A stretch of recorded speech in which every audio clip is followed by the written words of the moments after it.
आइए हम कथा मिले चले। नारद जी भ्रमण करत चलल बानी, अब चलल बानी। देखी कथा आज हुआ और सुनला के बाद बताए कि वीरेंद्र बाबा आज के प्रवचन कैसन भइल। नारद जी रास्ता पकड़ के गईली, भगवान से पहले मिले। भगवान कहली कि नारद कौना जगह से? नारद जी कहले सरकार हम तीनों लोग के भ्रमण करत आओ तनी, आज रौरा से ही जानल चाहतनी, आज हम रौरा से ही जानल चाहतनी कि रौरा भोजन का करी ले। भगवान कुछ खाते हैं कि नहीं खाते हैं? खाते हैं। आप भोजन का करी ले? भगवान कहले नारद हमार भोजन काहे के पूछत तारा? नारद कहले रौरा काजू बादाम खाई ले? कहले ना। कहले सेव केरा खाई ले? कहले ना। कहले कौन चीज खाई ले? दही दूध खाई ले? भगवान कहले ना। कहले चावल दाल खाई ले? कहले कि ना। कहले फूल माला खाई ले? लोग फूल भी चढ़ाते हैं। परमात्मा ने कहा नहीं। नारद जी कहले रौरा का खाई ले? तो भगवान एक बेर हंस के कहले कि नारद अगर हमसे पूछा तड़ा तो हम केवल अभिमान और घमंड खाते हैं। ताली बजाओ बरिया रे ना। भगवान का भोजन क्या है? अभिमान और घमंड। अच्छा, जो घमंडी व्यक्ति बनेगा उसका बर्बाद होगा कि बनेगा? बर्बाद हो जाएगा। अभिमानी व्यक्ति का बर्बाद होता है कि बनता है? जहिया ले चानी बा तहिया ले काट लो, खतरा में पड़ जाओगे। कभी भी जीवन में अभिमान न करो। तो लिखे हैं बाबा, को ऐसा जन्मा जगमाही अब प्रभुता पाही काई मद नहीं। संसार में कोई ऐसा पैदा नहीं हुआ जिसके घर धन हो जाए, संपत्ति हो जाए, रुपया हो जाए, खजाना हो जाए और उसके जीवन में घमंड न आ जाए। घमंड बुरा चीज है कि अच्छा? नहीं बोलोगे? हेमे तो केहू घमंड करत नहीं होई, बुझे वाला भीतरे बुझाता। इसको छोड़ो पहले आप, आज कथा घमंड पर ही है। भगवान कहले कि एक चीज हम खाते हैं जिसका नाम अभिमान है, घमंड। कहले रौरा कैसे खाई ले? ई घमंड के देला? कहले भगवान हम ही दे ले। ई धन दौलत के देले बा? भगवान। बेटा नाती के देले बा? भगवान। कोठा हमारी के देले बा? भगवान। ई रुपया पैसा के देले बा? भगवान। आ लेला के? लेला के? अरे भगवान का नाम लो ना, परमात्मा ही लेते हैं। ये जितना संपत्ति दिए है ना, जब चाहेगा उनका मर्जी है ले लेंगे। आपका बेटा नौजवान है, आज चाहे तो ले लेंगे कि नहीं? नहीं लेंगे। पति नौजवान है, चाहेंगे तो लेंगे कि नहीं? ये उनकी खेती है। आप कभी ना सोचना कि मेरा है। आप कभी भी कहो तेरा तुझको अर्पण क्या लागे मेरा। ये जितना आइटम है, जितना संपत्ति है, जो भी आपके पास है, ये सब परमात्मा का है। आपके कुछ जितना है, आपका कुछ नहीं है। आप भी अपने को समर्पित करो, भगवान हम आपके हैं, हम राम जी के, राम जी हमारे हैं। आप भगवान के बन करके रहो ना, कभी आपके जीवन में कोई खतरा नहीं होगा। बोलो सच्चे दरबार की जय। एक बेर जीवन में अर्जुन के घमंड हो गई। अर्जुन के घमंड भइल। भगवान से प्रश्न कैले, कन्हैया जी के जन्म हो आ कन्हैया जी के कथा आज बा। कन्हैया जी से अर्जुन जी पूछले कि सरकार ये पृथ्वी पर सबसे बड़ा भक्त हमरा और बानी की ना? कहले बाड़। कहले कि बताई सबसे बड़ा गांडीधारी हम बानी की ना? महाभारत के लड़ाई में जीत गए ओकरा बात के बात बा। कहले सबसे बड़ा बाड़। कहले सबसे बड़ा धर्मात्मा हमार भाई बाड़ की ना? धर्मराज युधिष्ठिर। कहले बाड़। कहले सबसे बड़ा गदाधारी भीम बाड़ की ना? अब पांचों भाई अपने में बम का तालो। ये घमंड बोल रहा है कि नहीं? बोल रहा है कि नहीं बोल रहा है?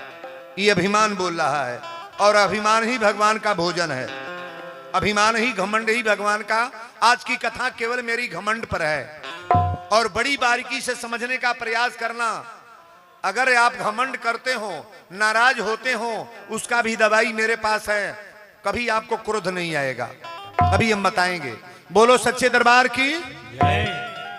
जब अर्जुन जी चांप के बतियावे लगले तो कन्हैया जी कहले अर्जुन एगो काम कर, अब तक महाभारत के लड़ाई हो गल, तू जीत गई। सबसे बड़ा बलवान गदाधारी तार भीम बड़े, सबसे बड़ा ज्ञानी तोहर धर्मराज युधिष्ठिर, सबसे बड़ा गांडीवधारी तू। एगो जग कर अपने यहाँ, ये जग में एगो घोड़ा मंगवाव, आ घोड़ा पर बोर्ड लिखवा द कि विश्व विजेता अर्जुन जी महाराज।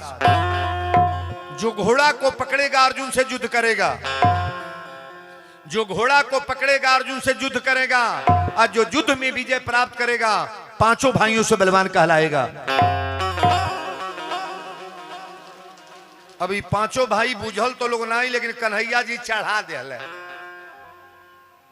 चढ़ावे ला ऊ है, गिरावे ला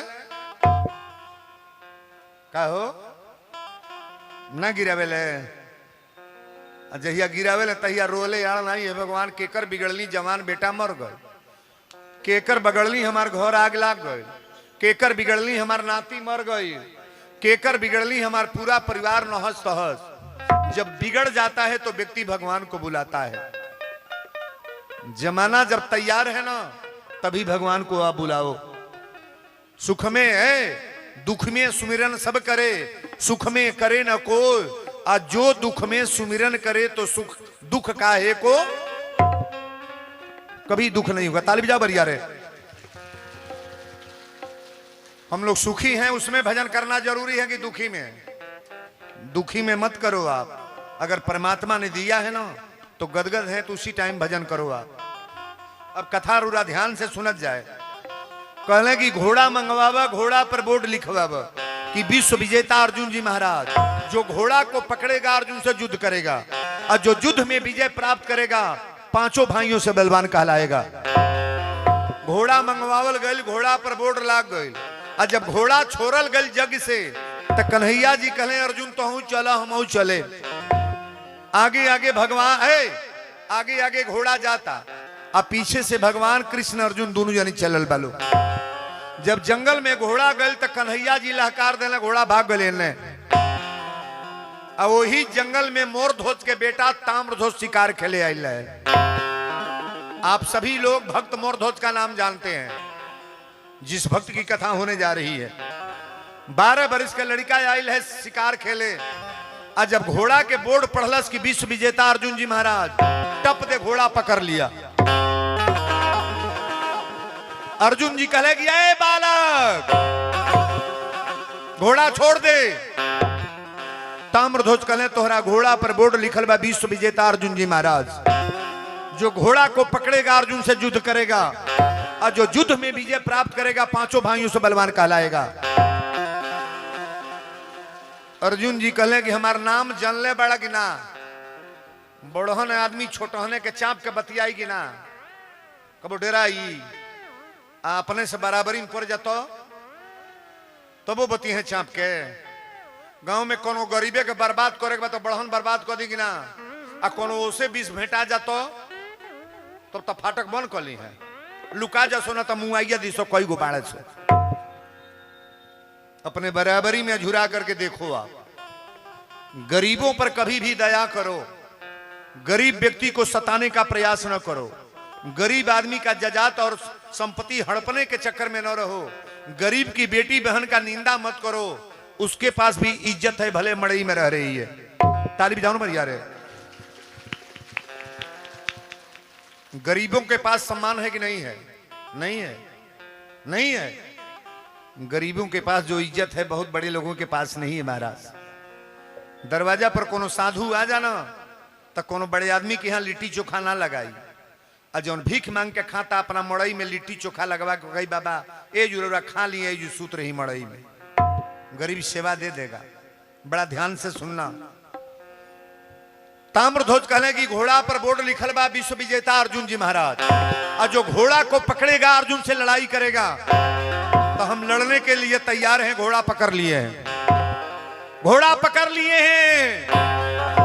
अर्जुन जी कहले 12 वर्ष का लड़का इतना तेज बोलता रहते हैं। अच्छा बताइए, विद्वता कहीं उम्र से होता है? ताकत उम्र से होता है? नौजवान लड़का 40 वर्ष 50 वर्ष का पहलवान लोग पटक देता रहे। अर्जुन जी कहले हमार नाम सुन ले बड़ा, हमार नाम गांडीधारी है। एक बाण मारब तुरंते जमीन पर गिर जीब। ताम्रध्वज कहले बाण चलाब। आ जब बाण चलौले तो एगो बाण इनका छाती पर लागल, फिर बाण चलौले, इहो चलावत आऊ हो। एगो बाण एकरा अंगूठा के नह पर लागल, जमीन पर गिर गई। ताम्रध्वज जब गिरल तो उठल बा, एक हाथे घोड़ा पकड़ ले बा, आ एक हाथे ब्रह्मास में अर्जुन के बांध दिलस। एक हाथ में घोड़ा, एक हाथ में अर्जुन। आई दोनों जनी के पकड़ के दरबार में लेके गईले। इनका पिताजी बहुत बड़ा भगवान के भक्त रहले। मोरध्वज कहले, बेटा ई तू के पकड़ के ले ला, जो ना भगवान के हम भजन करीले उनके मित्र हम, छोड़ दा घोड़ा। कहले पिताजी घोड़ा पर बोर्ड पढ़िए ना, क्या लिखा गया है? घोड़ा का बोर्ड पढ़िए। तो बोर्ड पर लिखल तरह है, लेकिन बाबा लिखले बने की पुत्र बती जुबती जुग सोई। उहे महतारी बाप धन्य बा, जेकर बेटा आज्ञाकारी पुत्र होखो। माई बाप कहता जौन बेटा मान जाता, वही के बेटा कहल जाई। महतारी बाप जौन राय देती है बाबू करत अड़े, वही के बेटा कहल जाई। ना तमाई कहतिया है न बेटा चलता है न, बाप कहता है न चलता है न, और नहीं तमाई बाप के ठोठिया देता। वो बेटा हो। एक हल के बेटा बने कि ना बने? ना बने। 90% जोर लो। बार बार कहतिया मोटरसाइकिल लेकर न जो आ गोइल जे रोडे पर पटहरवा पहुंचल तो हुका गइल होई।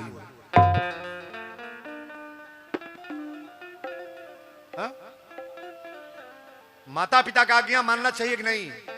एक बात और सुन लो, माता पिता का आज्ञा लेकर के जो बेटा बाइक लेकर जाएगा, अब पैर छू कर जाएगा, मैं बोल रहा हूं उस लड़के का कभी एक्सीडेंट नहीं होगा। ताली बजाओ बढ़िया रे। माता पिता का पैर छू करके जाएगा, माता पिता की इजाजत लेकर के, आज्ञा लेकर के, उस लड़के का कभी एक्सीडेंट नहीं होगा महाराज। ये मैं बोल रहा हूं। बोलो सच्चे दरबार की। माई का आशीर्वाद बेटा के ऊपर चढ़ जाला ना, बहुत लंबा चीज हो जाता है। मोरध्वज कहले बेटा घोड़ा छोड़ दो। घोड़ा तो छोड़ दे, लेकिन अर्जुन जब घोड़ा लेके अले तो कन्हैया जी पेड़े के आड़े सपटल रहले। कन्हैया जी पूछले अर्जुन घोड़ा कहाँ गए? कहले घोड़ा पूछतनी, सजी लीला रौरे कराओ तनिया, आ घोड़ा पूछतनी। भगवान कहले हम कौन लीला कलिए, कहाँ गए? कहले बाप रे बाप, 12 बरस का लड़का बंदी बना के ले गए दरबार में, हमरी ऐसन बलवान के बांध के ले गए, हमरा घोड़ा के पकड़ के दोनों जानी के बंदी बना के ले गए। कन्हैया जी कहले अर्जुन ही कोनो बड़हन बात ना बा, तोहरा के बहल ही रहल, ले ही गई है, लेकिन भगवान को नचाने का क्षमता उसके पास है। परमात्मा को नचा सकता है। अच्छा भक्त ओरिजिनल है तो भगवान को नचा देगा कि नहीं? मीरा भगवान के नचौली कि ना? ना बोले। प्रहलाद भगवान के नचौले कि ना? सेवरी नचा दिहलस कि ना? अजामिल नचौले कि ना? विभीषण पूरा लंका दौड़ा दे लगी ना।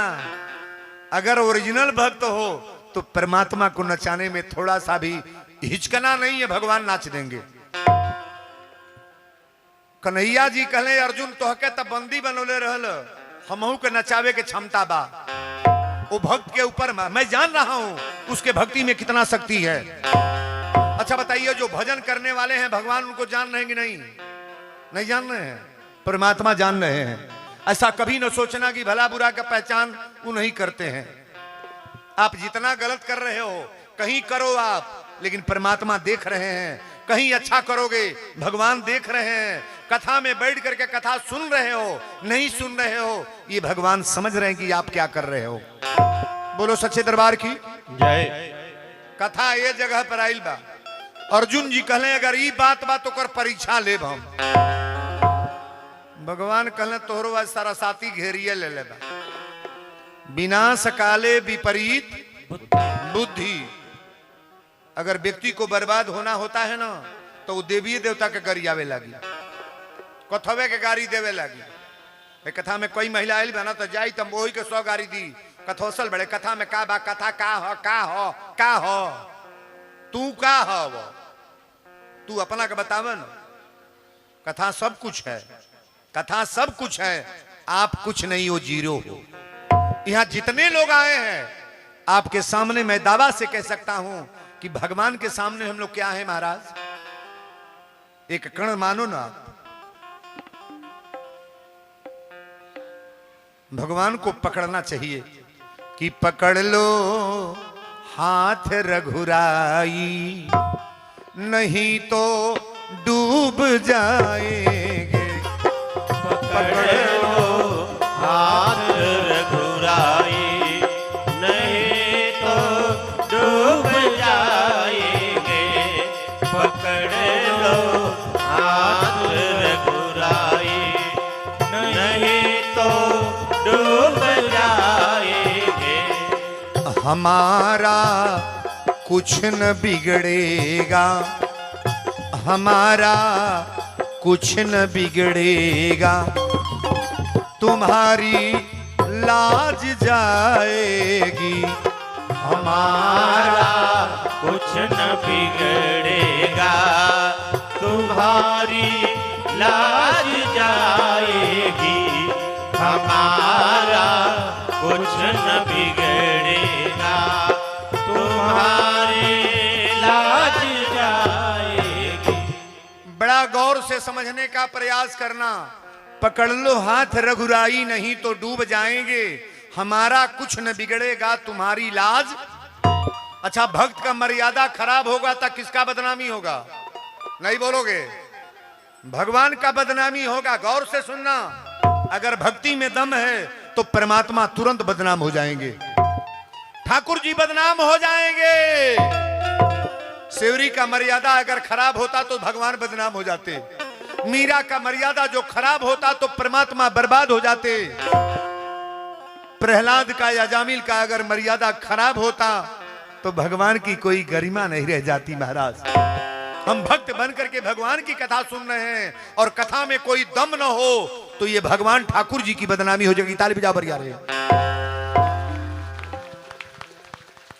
दम तो होना चाहिए भगवान में। हम सब लोग भगवान को मान करके आए हैं, मेरे कथा पर नहीं, भगवान को मान कर आए हो कि वीरेंद्र बाबा भगवान की कथा बढ़िया बोलते हैं। हम भगवान की कथा बोल रहे हैं, हमारी कोई अपनी कथा नहीं है, मेरी कोई अपनी कथा नहीं है। कथा तो परमात्मा की हो रही है और परमात्मा हमको भी पैदा किए हैं, आपको भी पैदा किए हैं। जैसे आप हो वैसे हम हैं। अंतर इतना ही है कि आप रास्ता भूल जाओगे, पकड़ना पड़ेगा, पूछना पड़ेगा, और मुझे रास्ता मालूम है कि मुझे किस रास्ते से चलना है। बजा लो ताली बरिया रे। अर्जुन जी कहले परीक्षा ले, कहले केकर परीक्षा लेब? कहले मोर धोज के। कहले परीक्षा कैसे होई? कहले रउरा साधु बनी, हमहू साधु बनब, और दोनों जने साधु बन के परीक्षा लेहल जाई। रावणो साधु बन के गए रहे, कर घर बर्बाद भल की आबाद। बोला ना, नकली साधु बनल की असली? नहीं बोलो, नकली न बनल। अच्छा, तो नकलियो साधु बनने में फायदा बा कि ना? रावण बर्बाद नहीं हुआ, ऐसा कभी ना कहना।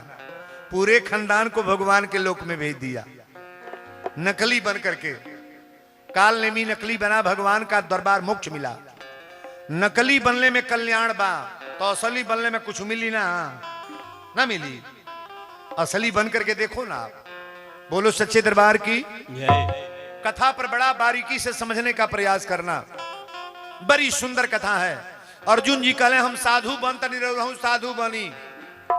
साधुओं बनने में कई तरीका है। एगो हमार चेला साधु बनल है दादा। कहल से बाबा कंठी माला दे ना दी, हम जल्दी माला बनाई, भेख नहीं दे।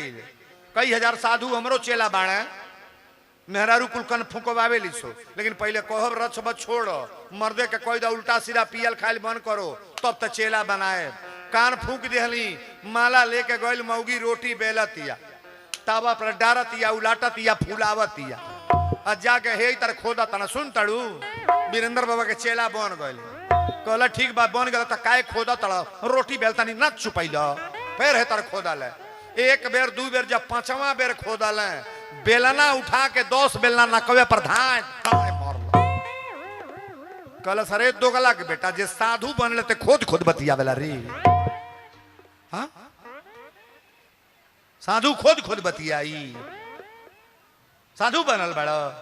हाँ, तो दिन माला तूर दिहलस, फेंक दिहल साइल तक कहल बाबा हम नहीं साधु बनब कहनी का भइल आ तो 10 बेलना नाके पर मल सारा नाक फूट गल हमने का कइले ह आ तो गइली 4 बेर खोद खोद कहनी साधु बन गली हमने ये मले छौ जे साधु बनते खोद खोद बतियाई। हाँ साधु ऐसा चाहिए जैसा सूप स्वभाव और सार सार को गही रहे थोता दे। साधु का विचार निर्मल होना चाहिए। टीका चंदन का नाम साधु नहीं है। वीरेंद्र बाबा लाल पीला कितना हूं पहन ले साधु नहीं। 100 गो माला पहन करके घूमे साधु नहीं। जब तक मेरा विचार नहीं बदला, आचरण नहीं बदला, स्वभाव नहीं बदला।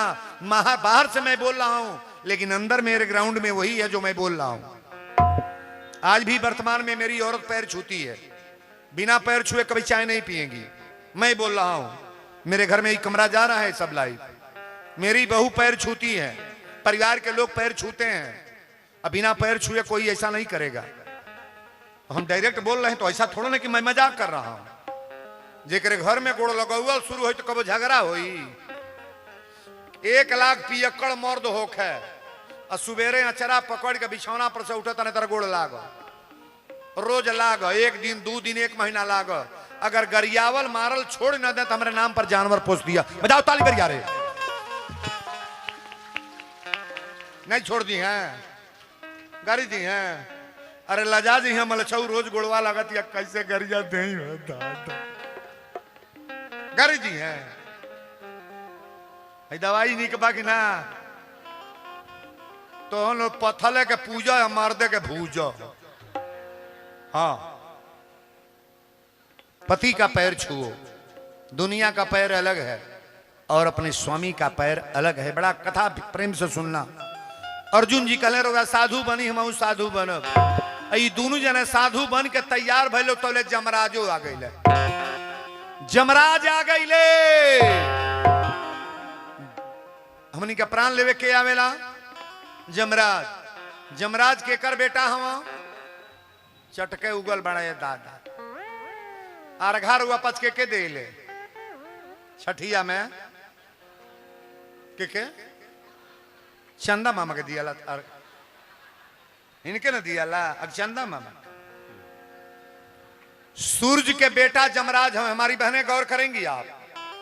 ई जौन अर्घा हमनी के दिहल जला छठी के विषय के थोड़ा बात हम बीच में बोल दी। छठ जे भूखेला बड़ा प्रेम से सुना। जमराज हमनी के पति के प्राण चाहे बेटा के प्राण लेवे आवेले। सूर्य भगवान से निवेदन कर जला भगवान तो के दूध के अर्घा दिया था हमारी बेटा के ऊपर हमारा पति के ऊपर कबो आँच ना आवे। यह कि ना अर्घा दिया ला।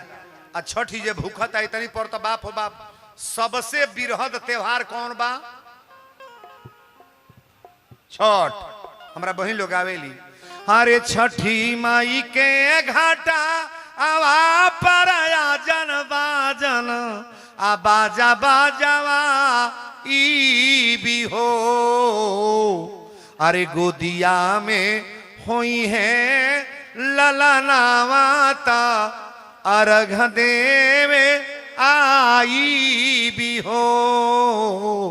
गोदिया में हुई है ललना माता अर्घ देवे आई भी हो। एक ही ललना बीना छछने लमनावा कहिया पुरैबू छठी माई हमारा दीनावा।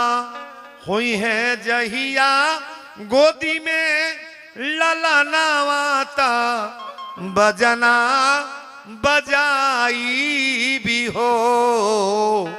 अरे बाबा वीरेंद्र के बोलाई भी कोसिया भरा ई भी हो। बजाओ ताली बरिया रे।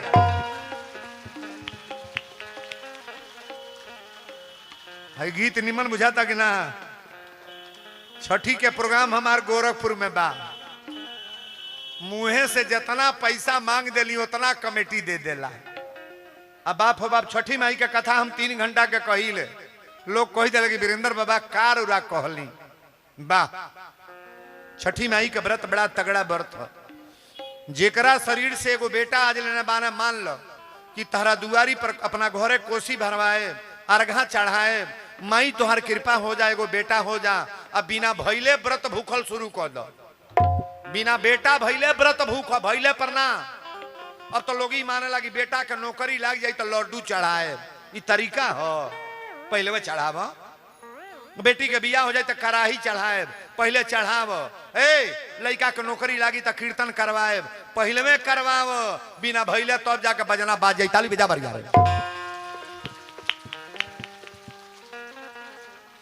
बतिया समझ में आओ तक ना। साधु बन गए लोग दोनों जानी। जमराज कहले कि सरकार हम चलो, भगवान कहले तू का करे चल बा। जमराज कहले आज हम परीक्षा ले। कहले के कर? कहले मोर ध्वज के। कहना तोहरा में कमी का आ गल बा? कहले जितना लोग मरता एकरा हमार जमपूरी खाली हो गल बा, सब बैकुंठ जाता। हाजी नगर में बढ़िया काम होता तो लोग बैकुंठ जाई कि ना, स्वर्ग में जाई कि ना। और जहां बुरा काम होगा लोग नरक में जाएंगे। कोई कुत्ता होगा, कोई सियार होगा, नेउर बिलार, पड़ोहा के कीड़ा, अजी ढेर उत्पात मचौले बा, गदहा बनी ईटा लदाई। हलील गइयो कुछ कैल ही बा, सरे हम दौड़तिया हो कुछ कैल ही बाड़ा। माई के पेटे में से बियल है, और जबले दूध लागल थे तनी तनी पियावत सो बाछे न हो, बाछा के ढेर पियावल नहीं जाला। अजहिया दूध बिस्कल तई आंखी पर पट्टी बांध के लेके पटहेरवा छोड़ी आइल लो, लेके मल्लूडी छोड़ी आइल। ओजू ओजू खेत नहीं बा, कुलकुला छोड़ी आइल लो। गाय रखो, मना नहीं करेंगे, लेकिन बछड़ा अगर दे रही है तो उस बछड़े को रखो जब तक पार लगे। अब तो विचार भी ऐसा बन गया कि कहीं ऐसे जगह पर छोड़ो जो कहीं नुकसान न करे। इस जंगल में भी जानवर हैं कि नहीं है? नहीं है। किसी के खेत में ले आकर क्यों छोड़ते हो आप? किसान कम परेशान नहीं है, अपनी परेशानी किससे कहा जाए। लेकिन आप समझ करके काम करो। आप जो लोग गाय रखें उनसे मैं कह रहा हूं, उस बछड़े को ला करके किसी खेत में ना छोड़ो, चक्रोट पर ना छोड़ो। कहां छोड़ना है? आप ले आकर के कुसमी जंगल में छोड़ो ना। नहीं समझ में आई बात? बाहर ले आकर किसी बेल्ट में छोड़ दो, लेकिन ऐसा काम ना करो कि कहीं उपद्रव मच जाए। बोलो सच्चे दरबार की जय।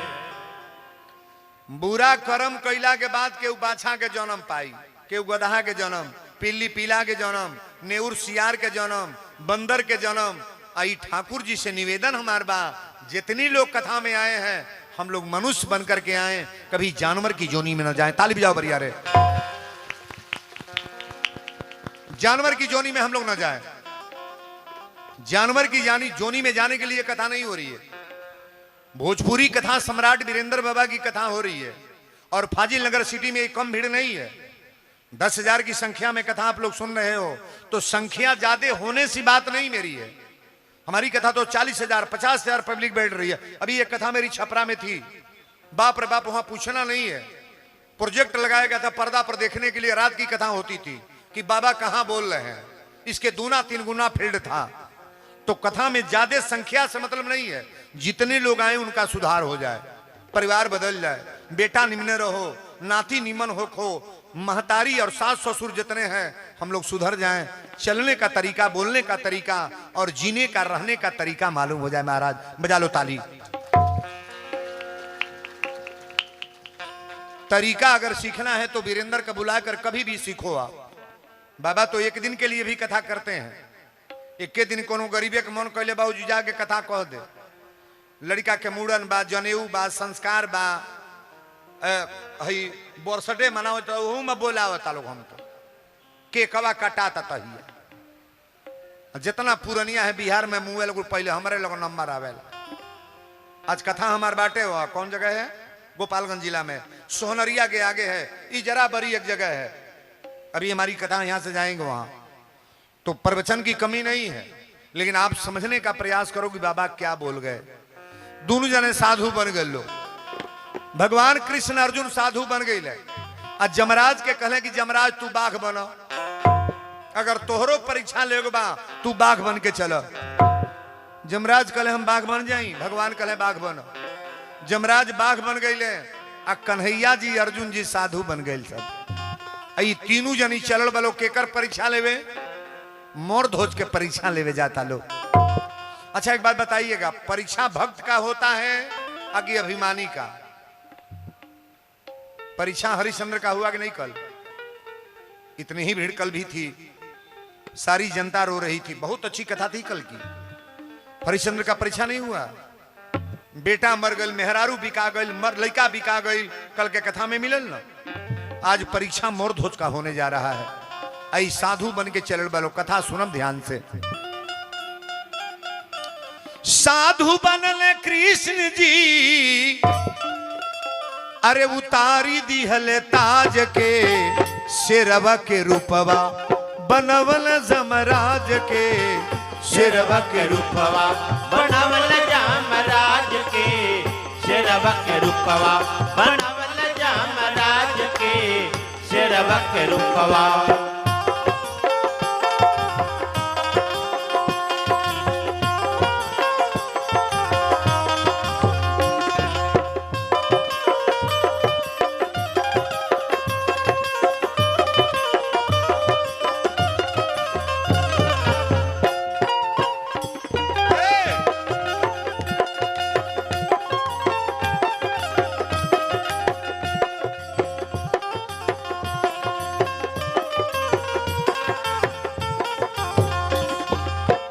धीरे धीरे पहुँचेल भक्त के दुआरी, धीरे पहुँचेल भक्त के दुआरी, पिता बड़े मोर ध्वज बड़ी महतारी, पिता बड़ मोर ध्वज बड़ी महतारी, कहले वीरेंद्र बाबा, कहले तिवारी बाबा प्रभु सरकार के।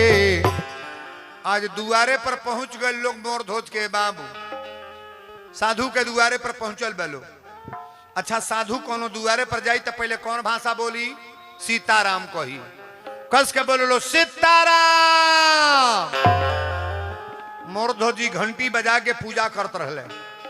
और जब साधु के आवाज पवले तो दौड़ के चलल है। आप अयोध्या चले जाओ, अयोध्या चले जाओ, अयोध्या कहीं जाएंगे तो कोई संत मिलेगा, सीताराम को बैली हो, सीताराम का हाल चाल बा, सीताराम बाल बच्चे अच्छा बाड़े, सीताराम बाल भोग भोइल, सीताराम धान कैसन बा, सीताराम खेती के हाल चाल, पहले सीताराम को ही कि ना। आप वृंदावन मथुरा चले जाओ, राधे राधे क्या समाचार है, राधे राधे बच्चे कैसे हैं, राधे राधे परिवार कैसा होगा कि नहीं। हमनी की यहाँ बिछौना पर से उठो तब गुडुआ पढ़े गए, बबिया उठल बा, मुनिया जगल बे रे, अरे तोर भौजी जगल बे नहीं रे, 10 बजे सुती का रे, अरे सोगी है कुल सिखल बे का रे, अरे मंगलेसी है सिखल बे का रे, अरे 10 बजे सुते, अरे सुतबे रे, अरे सुतबे रे। कहो घर घर के लेखा ही है बा, सुबेरे के सीताराम सीताराम करता। एक बात गौर करना, सुबेरे बिस्तर पर से जब उठो, हमारे और देखो, पहले दोनों हाथ आंखी पर लगा के मुंह दौड़ो। रेखा कहां होता है? रेखा हाथ में, आंख पर लगा करके मुंह को पहले दौड़ो। अपनी आंख के सामने हाथ को ऐसे 5 बार करो, 5 बार, ध्यान से सुनना। 5 बार हाथ की रेखा को अपने आंख पर नजर पर लगाओ। उसके बाद सीताराम सीताराम करना है तो सीताराम। शंकर जी के भक्त हैं तो ओम नमो शिवाय, ओम नमो शिवाय। माता जी के भक्त हैं तो जय माता जी, जय माता जी। 5 बार करने के बाद धरती पर पैर रखो। धरती पर जब गोड़ रखल जा तो जो कल जा धरती माता आज निम्ने भी तो। अरे घर में फोटो कैलेंडर बागना, जब घर में से निकली ना तब पहले फोटो ला प्रणाम करनी, भगवान हमारा परिवार के बरकत होको, सब लोग निम्न रहे, कबो निमन होई। ई कार होता क्यों घरे? कहो आधा लोग तो बिछौने पर चाह मांगता। तरीका गलत नहीं भाई। कथा में आए हो तो कथा वाली बात समझो कि वीरेंद्र क्या बोल गए। यहां से मरने के बाद जाओगे तो चाय नहीं दिखाई देगा, बिस्कुट नहीं लौकेगा, पनीर या मशरूम नहीं लौकी, पापड़ छनाइल बगना। एक जने साधु बाबा गईले एगो चेला की, तो चेलवा में चेली रहे, मेहरारू औरत रहे, भक्ति भक्तिनिया कहले से बाबा सबके घरे खाई ले, हमारा घर ना खाए। साधु बाबा कहले चेताऊ आज तोरिए घरे खाए। तो भक्तिनिया आप जोड़ लगौल नदिया के दही ले आई, सब मांग चढ़ के ले आके भक्तिनिया सब चेतवलस। आ साधु बाबा बैठल है पावे, तब पावे बैठल है तो थरिया में पूरी बा, सब्जी बा, खीर धोइल बा, दही अलगे धोइल बा, लेकिन सब कुछ परोसल बा। भक्तिनिया जहां रहल तार पापड़ छान के 4 गो धोइल है। बाबा के देवे के रहल पपड़िया, अब भक्तिनिया पपड़िया भुला गए। अब साधु बाबा भोग तो लगौले लेकिन एकदम ताके पपड़िए ओरिया। सुनाता बतिया पपड़िए ओरिया ताके तो 1 बेर तकल, 2 बेर तकल, 3 बेर। अब बुझल कि बुझा भक्तिनिया बुझत नहीं बनाई दे त कहला जान तनी रसिया में अइले तो एगो सांप रहल। भक्तिनिया कलश कहाँ बाबा कौने जगह? अतरहिए में एगो सांप रहल। कहलिए केतत रहल सांपवा? आ त यहाँ से जहाँ ले पापड़ धोइल बा।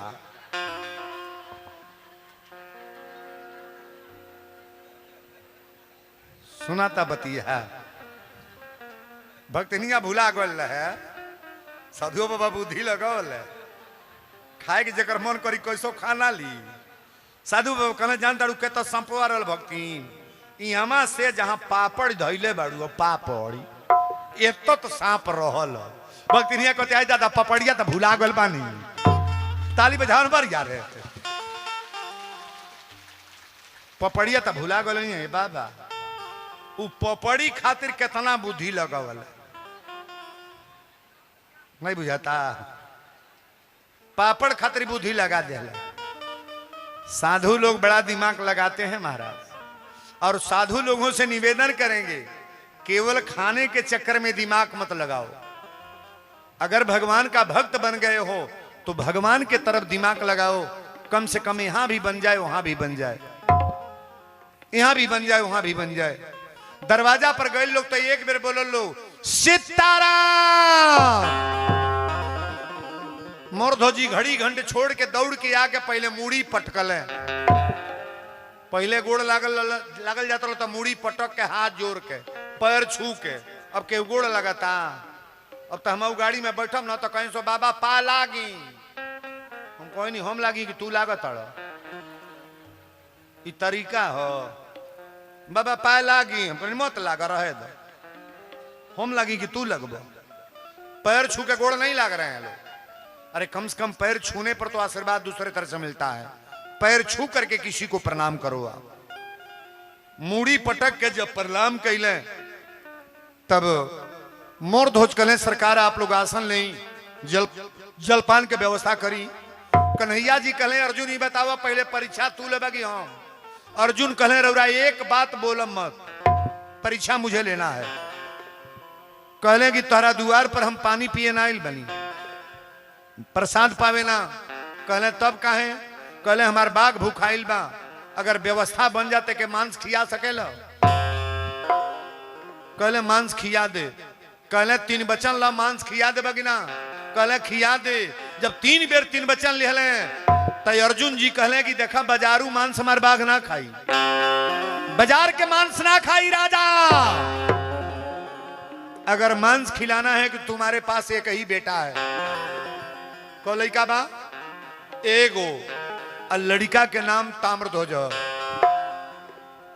अर्जुन के बांध के कौन लड़का ले गल? ताम्रध्वज। कहले कि अगर खियावे के बा तो अपनी बेटा के आरा लगा के चीर दो, आई है मान सजा हमारा बाघे के खिया दो। अच्छा कोनो महतारी बाप बात सुने तो रोई की हंसी, बहुत बड़ी बात हो गई ना।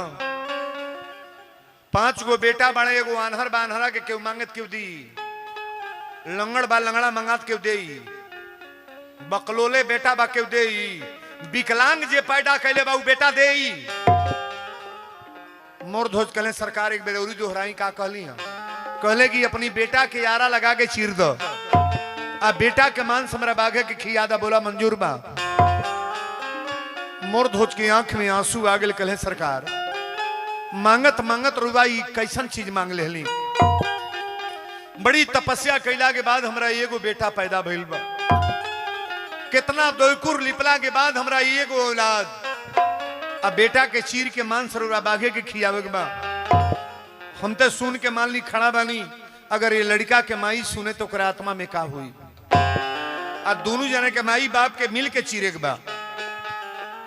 मोर धोज कहले सरकार पर विचार करतनी, औरत के बुलाओ तनी, लेकिन जब ये कहले बेटा चीरे के बाद तो भगवान की आंख में आंसू आ गए। किसी भक्त के ऊपर लोड पड़ता है तो पहले कौन रोते हैं? भगवान। बोलो सच्चे दरबार की जय।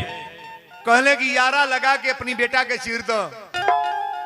कहले सरकार बाबा तुलसी रामायण में लिखल बनी कि अब मोहे बा भरोस हनुमंता, अबिनु हरि कृपा मिलही नहीं संता।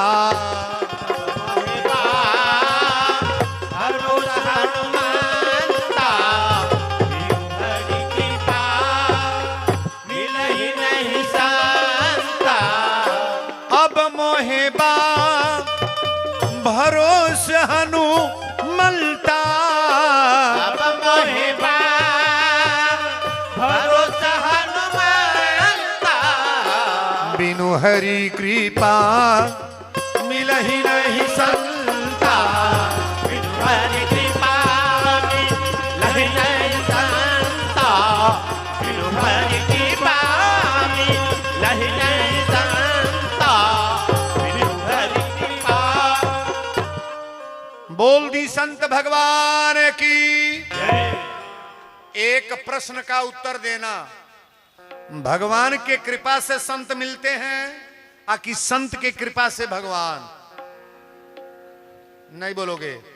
भगवान की कृपा से कोई संत मिलता है। संत मिल रहा है ना, आपसे कोई संत मिल जाए तो ये जान लेना कि भगवान की कृपा मेरे ऊपर है, तब संत मिला है। जहां संत तहां तीरथ बासु, और जहां राम तहां यवध निवासु। अब मोहबा भरोसा हनुमंता, अब बिनु हरि कृपा मिलहि नहीं संता। संत मिलन को जाइए तज ममता अभिमान, और ज्यों ज्यों पग आगे बढ़े कोटिन यज्ञ समान। अभिमान को, ममता को घर छोड़ करके संत से मिलो आप। अर्जुन अभी अभिमान लेके गए हैं, ममता त्यागे नहीं है, और भगवान को इनका घमंड चूर करना है। इस कथा को बड़ा बारीकी से समझना। संत मिलन को जाइए तज ममता अभिमान। ममता जो है अभिमान है, इसे अपने घर छोड़ करके। इस ग्राउंड में जितने लोग आए हैं, आप भले एमबीबीएस डॉक्टर हो, एमडी डॉक्टर हो, लेकिन आप जिस दुकान के हैं वहां के लिए डॉक्टर हो, इस पंडाल के लिए नहीं। आप इंजीनियर हैं, एसओ हैं, मंत्री हैं, प्रधानमंत्री, जो भी पद हो, लेकिन आप बाहर के लिए हैं। भगवान की कथा के लिए कोई पद आपका नहीं होना चाहिए। ताली बजाओ। भगवान की कथा की पंडाल में आए तो ये समझ लें कि मैं ठाकुर जी का दास हूं, भगवान का दास हूं।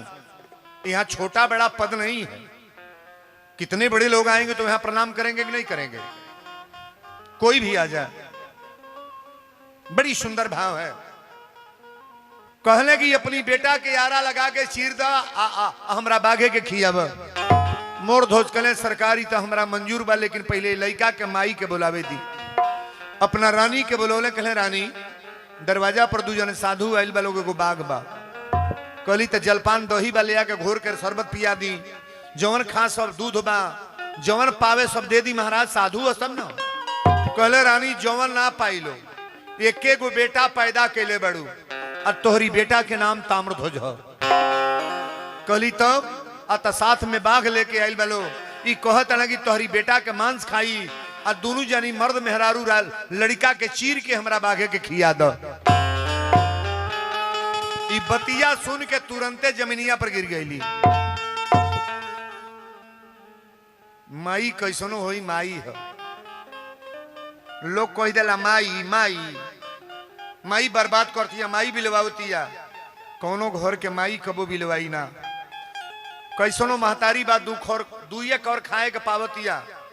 बेटा एको खाए के न दे, एको चाह न पूछे। सुबेरवा इतने कह दे कि माई रे चाह पिए ले, खाना खैले ह। माई उतने पर गदगद बा कि बाबू हमके रोज सुबेरे पूछे ले। एक हो गो बेटा बड़े 5 वर्ष हो गल, माई से कबो कहबे ना कैले माई ते खैले कि सुतल बड़े कि का करता रे। वो माई के आत्मा में कष्ट बा कि ना बा? आज माई अपने बेटा के चिरे जाती है, गौर से सुनिएगा। वीरेंद्र बाबा कहले बड़े, आरी माई के ममता, माई के ममता न कीनले कीनाई। 100 करोड़ रुपया ले ला, माई के ममता कोई खरीद पाएगा? खरीदेगा? 3 गो चीज अपनी जीवन में एक बार मिलेला। अपनी माई के लेखा कबो माई ना मिली। अपनी माई के लेखा कहीं माई बा, अपना भाई के लेखा कोनो भाई बा, अपना पिता के लेखा कोनो पिता बा, अपना बापे के लेखा कतनो बुरबक बा खोजा मिला था।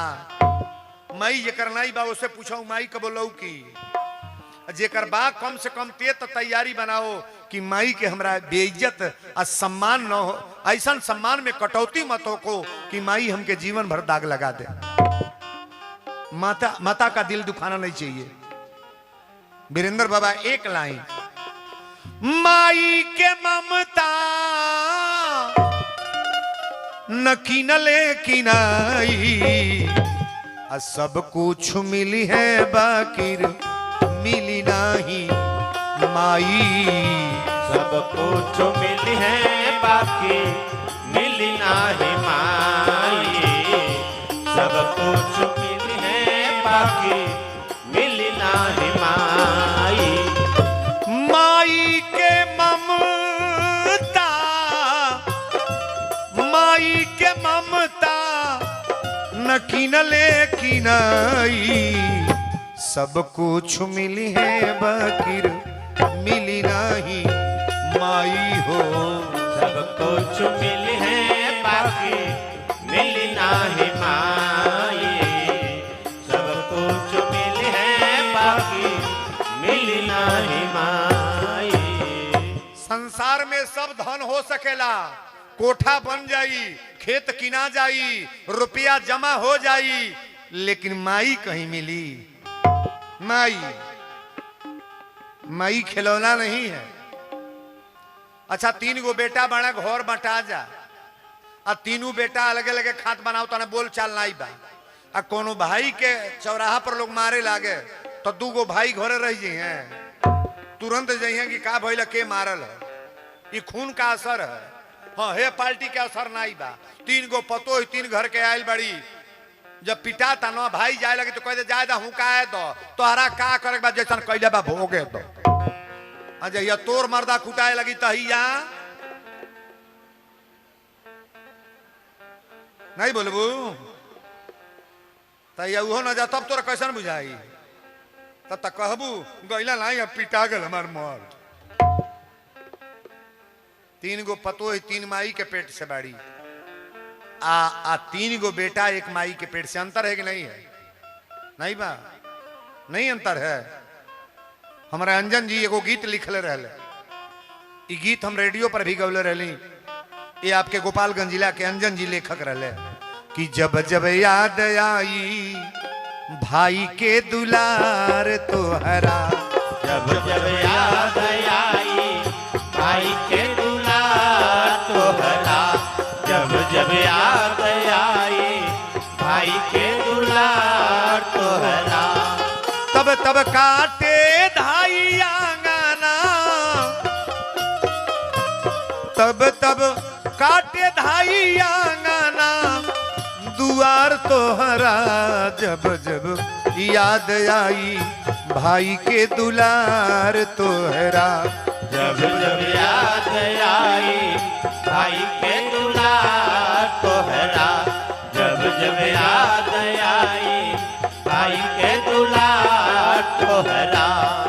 मैया कोरा में खेलवली एक दिन बोरा में झूलवली, मैया कोरा में खेलवली एक दिन बोरा में झूलवली, सपना बाबूजी के एक हमरा बबुआ हुई है नेक, सपना बाबूजी के एक हमारा बबुआ हुई है नेक। मैया बाबूजी के सेवल नैया एक साथी के खेवल, मैया बाबूजी के सेवल नैया एक केवल रही के अंगना दू गो दुआर तोहरा जब जब याद आई भाई के दुलार तोहरा जब जब याद आए भाई के दुलार तोहरा जब जब याद आए भाई के दुलार तोहरा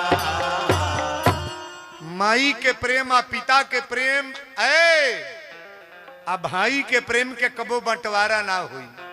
बोलो सच्चे दरबार की। जब माई के बोलोले ताम्रध्वज के माई के राजा मोरध्वज कहले कि तोहरा दुआर पर साधु लोग आयल बा, तोहरा बेटा के चीरे के बा, जमीन पर गिर के बेहोश हो गईली। अब 5 मिनट के बाद खड़ा भैली, कहली सरकार हमरा बही के गोड़े के काट के बाघे के खिया दी, हमरी देही के काट के खिया दी, लेकिन बेटा ना चीरो ना, बेटा के ऊपर यारा ना चलाए। अर्जुन जी सामने खड़ा बड़े, भगवान खड़ा बड़े। कन्हैया जी सोचत तने अर्जुन मांगत मांगत बाप रे बाप ऐसा चीज मांग दिला कि धरती पर कबो भइले ना बा, लकड़ी नहीं ना बेटा न चीरे के बा हैं। अर्जुन जी कहले रउरा छुपाइल रह। रानी कहली कि सरकार हमरा देही के चीर के बाघे के खिया दी, लेकिन हम कौना तर से अपना बेटा के ऊपर आरा चलाए। मोरध्वज समझौले, कहले रानी नाही मत कर, संत दरवाजा पर आ जा तो कभी ना नहीं करना चाहिए, क्योंकि भगवान की कृपा से संत आया है। भगवान के दिहल बेटा है, चला यारा लेके चला चीरल जाई। लेकिन यारा जब लेके कहली कि ठीक बात चली चीरब, मोरध्वज कहले अपनी बेटा के चेहरा और मत तकी है। रानी कहली चेहरा और ना तकब तबो तो बाबू हमार रोई तो बोलब कि ना, बेटा के चीरल मुश्किल बा कि ना बा। लेकिन आरा लेके चलल बल तो अर्जुन जी डांट के कहले, अर्जुन जी कहले कि ये राजन बेटा चीरे जाता है, एगो शर्त बा, पहले अपना रानी से कह द रोवे के ना बा,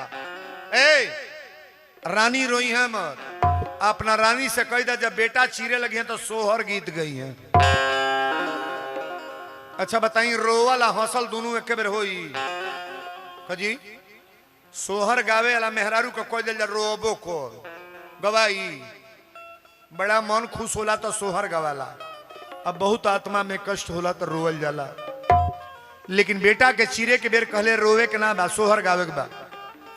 कन्हैया जी कहले कि अर्जुन एगो बात काट दो, ऐसा धरती पर न कबो भइल बा न होई, दोनों काम एक बार नहीं होता है। रोना हंसना नहीं, हंसना और गाल फुलाना एक बार होगा नहीं, बंद कर, रोवाई ना हुई। कहले ठीक बा मत रोवे, यारा चलावे लो। और जब यारा लेके चलल बल तो अर्जुन जी कहले, अरे अर्जुन कृष्ण साथी भइले, अब मोर ध्वज घर गईले राजा। कहले अरे राजा आजू हमारी बाघे के खियावे के परी राजा, आजू हमारी बागे के खियावे के पड़ी राजा, आजू हमारी बागे के खियावे के पड़ी, खियावे के परी हो, खियावे के परी है, खियावे के परी राजा, आजू हमारी बाघे के खियावे के परी राजा, आजू हमारी बागे के खियावे के पड़ी राजा, आजू हमारी बागे के खियावे के पड़ी। लिपि पोती के धरती पर लड़का के तू बैठावा, लिपि पोती के धरती पर लड़का के तू बैठावा, आर के लेके राजा रानी बेटा ऊपर धावा, यार चलावे के बेरी असुआ ना बहावे के परी, चलावे के बेरी असुआ ना बहावे के पड़ी, चलावे के बेरी असुआ ना बहावे के पड़ी। बोल दी भक्ति और भगवान की। बेटा चिराए जाता है। आप सभी लोग एक औलाद पैदा किए हैं, लेकिन भगवान की कथा सुनने से पहले बार बार निवेदन करते हैं हम, विचार बदलने का प्रयास करो। आप पंडाल में बहुत ज्यादा भीड़ होना बड़ा जरूरी नहीं है। यहां जितने लोग आए थोड़ा संस्कार में परिवर्तन करो। आप जाने के बाद एक बुराई हटा लो। वीरेंद्र बाबा चौथे साल बोल रहे हैं कथा। आज पूरे उत्तर प्रदेश, बिहार, कोने कोने में, देश विदेश, सारे हर जगह ये मोबाइल, हमारा जो कैमरा चल रहा है ना, सबके मोबाइल में ये कथा जा रही है। और इस कथा को श्रवण करके अपने जीवन में उतारने का प्रयास करना। आरा लेके जब चल लो तक कपारे पर धराई, मोर धोच कहले रानी अपनी बेटा और तकी हम, लेकिन माई माई होले बाबू। माई के बेटा के अंगूरी कटा जा तो रोई कि ना रोई। क्यों लड़का के अंगूरी कटा जा अपन बेटा के तो माई जरूर रोई। आ केहू का बेटा के दोनों गोड़ टूट जाता तो दूसर माई रोई। तो तुरंत कह जाए तो वही खल कर रहबे कैल, टूट गल बढ़िया बा वही खल का बाऊ। आ तोहरे बेटा के टूट जाता, अपने पर केवल दर्द मत करो। एक गजल हम गाते हैं, लाइन ले लो भैया, बड़ी बारीकी से सुनना इसको। अपने दुख में रोने वाले मुस्कुराना सीख ले, अपने दुख में रोने वाले मुस्कुराना सीख ले, अपने दुख में रोने वाले मुस्कुराना सीख ले। दूसरों के दर्द में, दूसरों के दर्द में आंसू बहाना सीख ले, अपने दुख में रोने वाले मुस्कुराना सीख ले, अपने दुख में रोने वाले मुस्कुराना सीख ले, अपने दुख में रोने वाले मुस्कुराना सीख ले। जो खिलाने में मजा है आप खाने में नहीं, जो खिलाने में मजा है आप खाने में नहीं। इस शब्द को गौर करना, मैं क्या बोल रहा हूं। जो खिलाने में मजा है आप खाने में नहीं, प्रेम में भगवान है तू, प्रेम में भगवान है तू, दिल लगाना सीख ले, प्रेम में भगवान है तो दिल लगाना सीख ले, प्रेम में भगवान है तो दिल लगाना सीख ले। कोई गरीब के पास एक वस्त्र नहीं, आप तारीफ तो मैं नहीं कर रहा हूं। 5 बोरा 6 बोरा कपड़ा हम हर साल अयोध्या जाते हैं। अयोध्या जहां हम हनुमानगढ़ी से मेरा ये भेक माला है। 5-7 बोरा कपड़ा साल में एक बार जरूर जाते हैं। 1500 लोगों को कपड़ा जरूर, गरीब जितने घाट पर से बैठे हैं ना, घाट पर से जितने गरीब महिला हैं, अरे कोई कैसा भी है, जो भी कपड़ा मुझे चढ़ोतरी में बहुत दूर दूर से बहुत ज्यादा कपड़ा मिल जाता है, सारा कपड़ा जा करके वहां घाट पर बांटते हैं। हमको दुकान थोड़ा न खोलना है। अगर कमाया जा रहा है तो दान करने में कभी हिचको मत आप, ऐसा जरूर कर्म करो। अपने दुख में रोने वाले मुस्कुराना सीख लो, दूसरों के दर्द में आंसू बहाना। अरे किसी के पास कोई दर्द हो, थोड़ा एक बार रो न लो, आत्मा की तृप्ति हो जाएगी। और देख करके मजाक कर रहे हो कि गरीब आदमी है तो, अरे महाराज वहां तो ऐसे ऐसे लोग हैं, रोड पर एक्सीडेंट हुआ है, अब 2 लोग देख करके बाइक लेकर भाग रहे हैं। ये तरीका नहीं है। अरे बंधन से यहां छुटकारा तो हो ही रहे हो, वहां बनाने का प्रयास करो आप।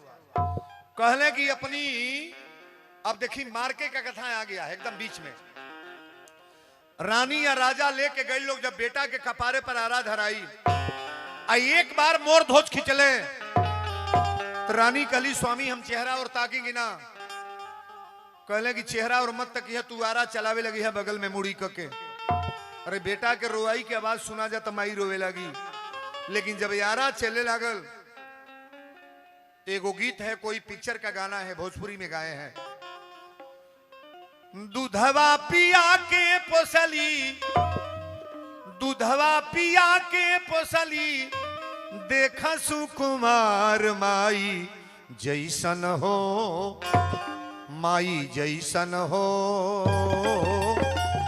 के करी दुनिया में प्यार, माई जैसन हो, के करी दुनिया में प्यार, माई जैसन हो, के करी दुनिया में प्यार। दूधवा पिया के पोसली, दूधवा पिया के पोसली, देखा सुकुमार माई जैसन हो, माई जैसन हो, के करी दुनिया में प्यार, माई जैसन हो, के करी दुनिया में प्यार, माई जैसन हो, के करी दुनिया में प्यार। आज वो प्यार करे वाली माई अपनी बेटा के चीरे जातिया। आरा जब कपार पर धई लोग जब एक बेर खींचल लो, ई मर्द होके मर्द हो यही तरह कांपे लगले। लेकिन ताम्रध्वज के माई जब एक बेर मोर ताम्रध्वज कहले कि माई अब ये शरीर के चीरे जाताड़ू, एक बेर हमके बाबू कह के बुला दे माई, एक बेर हमके बाबू कह दो। महतारी कहली बाबू कैसे कहब, अगर बाबू कहता है आंख में आंसू आ जाई। ताम्रध्वज कहले कि एक बेर माई बाबू कह के बुला दे, अब ते शरीर के चीरे जाताड़ू। अब बड़ी भागी से संत दरवाजा पर आइल वालों हमारी मांस के इनका बाग खाई। इस शरीर की मांस का कोई कीमत नहीं है, कीमत तो आवाज का है जो बोल रहा है। एक कुर्ता वीरेंद्र का है, धोती वीरेंद्र का है, हारमोनियम वीरेंद्र का है, ये घड़ी वीरेंद्र का है। मेरे शरीर का नाम मेरे माता पिता वीरेंद्र रखे हैं, लेकिन जो बोल रहा है वीरेंद्र बोल रहे हैं कि कोई और नहीं बोलोगे? वीरेंद्र बोल रहे हैं, हम बोल रहे हैं। अच्छा तो यह भर भक्त निकल जा तो वीरेंद्र तो बैठल है बड़ा, कोई कीमत है कोई कीमत? एक पैसा का कीमत नहीं है। अभी आप हैं, अभी 2 मिनट का सेकंड का मेहमान, अभी आप रास्ते में चलते कोई मर जाए, कोई जान रहा है कि अभी मरना है? ये माइक्रोफोन मेरे मुंह पर लगा है, अभी चल रहा है, अभी बंद हो जाए तब क्या करेंगे हम? आप भी कहोगे बाबा तो मर गई। मरने में विलंब नहीं है, लेकिन सुंदर काम करने में तो टाइम लगेगा बाबू। मरना जीना कांटा कर लो, मरना है, मरना है। आए हैं सो जाएंगे, राजा रंग फकीर, कोई सिंहासन चढ़ चले, कोई बधे जल जीर। जाना सबको है, लेकिन मरने से पहले कुछ अच्छा कर्म करके मरो ना। दान पुण्य करके मरो, तीर्थ धाम करके मरो, और जीवन में कहीं भी भगवान की कथा हो तो कथा सुनने के बाद मरो ना। जीवन की गति बढ़िया मिलेगी, मरने के बाद आनंदे आनंद है। हम बार बार रोज ही कहते हैं, जिनकी लागी रे लगन भगवान में, उनका दिया भी जलेगा तूफान में। जिनकी लागी रे लगन भगवान में, उनका दिया भी जलेगा तूफान में।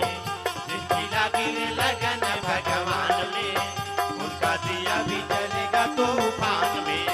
जिनकी लागी रे लगन भगवान में, जिनकी लागी रे लगन भगवान में, उनका दिया भी जलेगा तूफान में। जिनकी लागी रे लगन भगवान में, उनका दिया भी जलेगा तूफान में। जिनकी लागी रे लगन भगवान में, उनका दिया भी जलेगा तूफान में। बोलो वीर बजरंग बली की। ए बाबू, छाती पर जब यारा गल तो ताम्रध्वज कहले की माई तरी छाती के दूध पियले बनी, हमारा सीना पर आरा आ गई, सारा शरीर त चीर देहलू, एक बेर बाबू कह के बुला दे भाई। एक बेर बाबू कह के बुला दहा।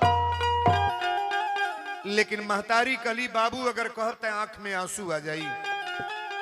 लड़का के खड़े शरीर चीर दी है लोग। बेटा चीरा गई। आ चीर के जब बाघे के सामने डारल गई तो बाघ एक टुकड़ा मांस खैलस। बाघ कौन बने हैं? बाघ के बनल बा जमराज। जमराज को टुकड़ा खैले, एक टुकड़ा मांस खैले। एक टुकड़ा मांस वही तरह रुकल बा।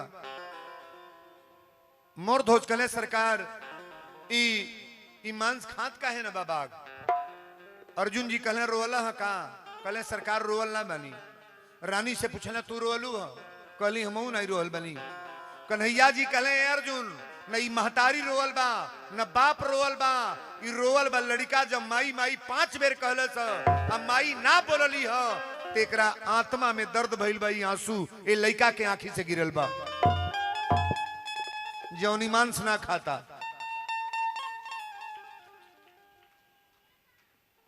कन्हैया जी कहले मांस ना खाई।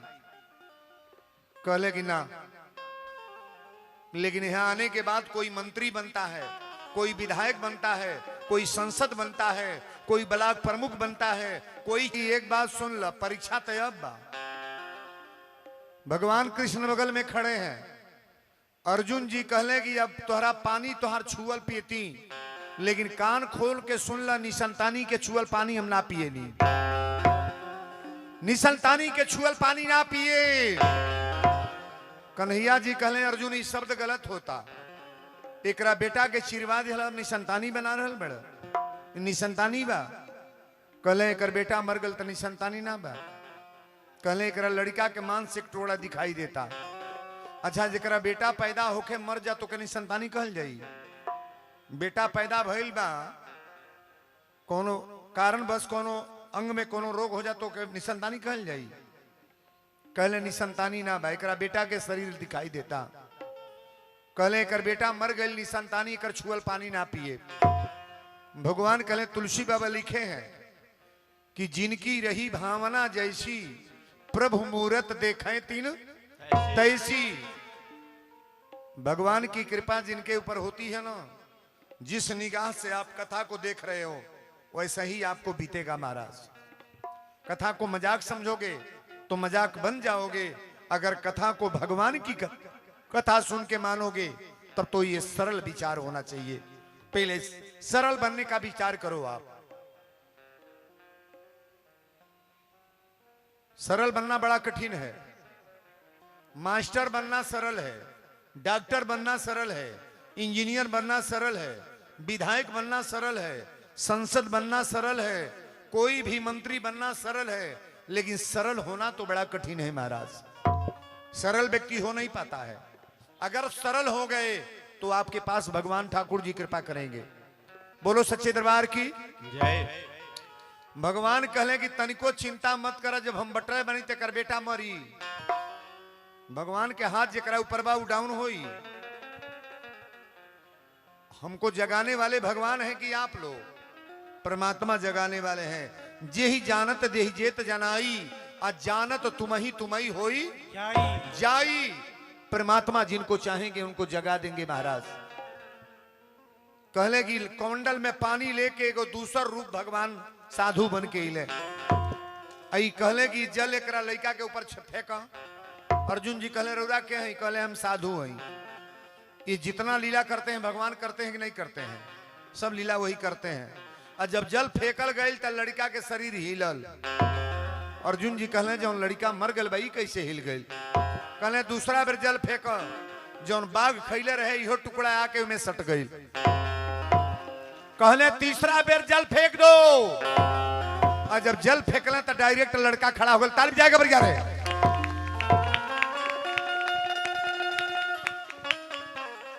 और जब लड़का खड़ा भइल तो भगवान अर्जुन से प्रश्न कैले। अर्जुन जाके भगवान के गोड़ पर गिर गए। भगवान कहले हमरी गोड़ पर मत गिरा, ये माई बाप के एकरा लड़का के माई बाप के। लड़का के चीरे बेर दर्द भइल कि ना भइल? बहुत दर्द भइल है ना। कहले कि लड़का के माई के बाप के गोड़ पर गिर। कन्हैया जी पूछले अर्जुन अब एक प्रश्न के उत्तर दो, ये धरती पर सबसे बड़ा बलवान के बा? अर्जुन कह दिए का कि बलवान बनी? कहले कि सबसे बड़ा बलवान ताम्रध्वज बा जौन हमके बंदी बना के दरबार में ले आइल। कहले सबसे बड़ा भक्त हमार पृथ्वी पर के बा? कहले मोरध्वज बा जे साधु खातिर बेटा चीर दिहलस। कहले आज ही बताव तोहार दिमाग कौना जगह पर बा? अर्जुन जी कहले कि सरकार अब हम अपना जौन बुराई कैले बानी, जौन हमरा गड़बड़ी बा के क्षमा करी रुआ। ताम्रध्वज कहले क्षमा तो बटले बा, लेकिन एक निवेदन भगवान रउरा से हमार बा। भगवान कहले कौन निवेदन? ताम्रध्वज कहले केहू के द्वार पर जाए भी आज से फूल माला मांग ले, मंदिर मांग ले, प्रेम मांग ले, जौन राउर इच्छा बा तौन मांग ले, लेकिन आज से केहू कोनो भक्त के बेटा मत मांगब। अब मंगले के साथ साथ कबो ई मत कहब कि आरा लगा के बेटा के चीर दो। कन्हैया जी कहले अर्जुन बेटा तो एकर चिराइल है, लेकिन फूट फूट के रोल बनी हम। मई बाप ना रोले लेकिन भगवान रोले। आई 5 बेर फोन कहले कि तनी हम मंचवा पर सम्मानित कल चाहतनी। बा कपड़ा तो बुझाता बढ़िया बढ़िया ले बड़ा का हो, तुम देखाऊ दी लोग के। बा गांधी आश्रम का कपड़ा तो ले आई बड़ा, जैकेट कुर्ता और धोती। तन ताली बजे बल बर यार है भाई, कुछ नहीं तो 6-7 हजार का कपड़ा है, 7 हजार से नीचे का नहीं होगा। यो कोनो दाने में न बढ़े हैं। 7 लाख ही है रामायण इनके देले हर साल। कहता ना 7 लाख लूटले बड़े, इनके 3 गुना ई लूटेला तई ना ई कहता ना आप हे 3 को तम्बू डार के 20 हजार गना ली है। 501 रुपया ई थैली में धरी इनके दे दी। आज ले देखी पहला दिन बा जौन 500 रुपया हम पॉकेट में धरतनी। पहला मंच के है, 4 बरस में पहला आदमी मिलल बा कि पॉकेट में धरे के पैसा देले कि बाबा 500 धोली। पूर्वांचल उत्तर प्रदेश में कोई ऐसा मंच नहीं है, हर मंच पर हमको लोग ऐसा कर लेते हैं। लेकिन ये दिव्य ज्योति सेंटर जो इनका साउंड लगता था ना 2 साल से, तो ये साउंड वाले आते हैं। लाख लाख आशीर्वाद इस बाजा को भी, बाजा में कोई शिकायत नहीं है और बहुत अच्छा साउंड बाजा इनका भी है। आज चैनल जो है इनका चैनल, अपना चैनल का नाम रख बताइए, डीजे दिव्य ज्योति कथा। वीरेंद्र बाबा का चैनल इनके मोबाइल से भी चलता है, तो इसको भी सब्सक्राइब करेंगे। भक्ति भजन है और ये कमरा वाले 2-3 लोग और हैं। 5-6 कमरा हमारा चलता है। 7 चैनल इतने पर चल रहा है वीरेंद्र बाबा का। 3 चैनल तो यही चलाते हैं हमारा। सही बात को रामायण जी कमा तो दी है ना। भगवान करे हे दुर्गा माई पारस 10 गुना बढ़ो, आगे चलो। ताली बजाओ इनका नाम पर तंता। 2 साल से बाजा इनका रहा है, इसके पहले बाजा इनका रहता था। हमारे परमो भक्त हैं। अब फिर कहता ना फिर बाजा लगबे करी। यही साउंड बाजा के साथ एक कार्यक्रम मेरा है। कौ तारीख है हो?